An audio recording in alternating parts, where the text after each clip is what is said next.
Beginilah kondisi mobil pick-up bernomor polisi S8317HF setelah sebelumnya terbakar di jalur Pantura Tuban, Surabaya. Tepatnya kawasan hutan Jatipakah, Kecamatan Semanding, Kabupaten Tuban. Hembusan angin kencang membuat api dengan cepat berkobar, sehingga kendaraan bermuatan jerami kering ini hangus terbakar hanya dalam hitungan menit.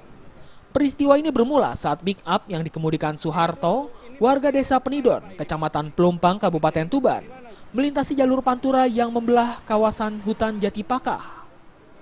Saat itu kawasan hutan Jatipakah sisi timur jalan sedang terbakar. Diduga percikan api kebakaran hutan menyambar jerami kering yang ada di atas pick-up.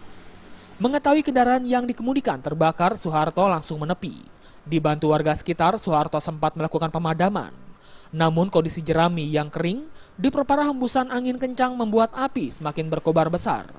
Agar tidak membahayakan kendaraan lain, mobil pick-up didorong masuk hutan.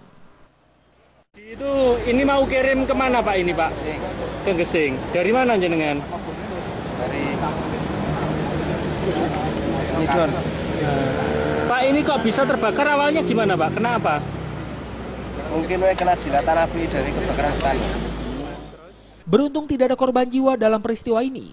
Namun akibat peristiwa ini, kerugian ditafsir mencapai 70 juta rupiah. Sementara itu petugas perhutani berusaha memadamkan api dengan alat seadanya. Kawasan hutan di tepi jalur Pantura ini memang sering terbakar.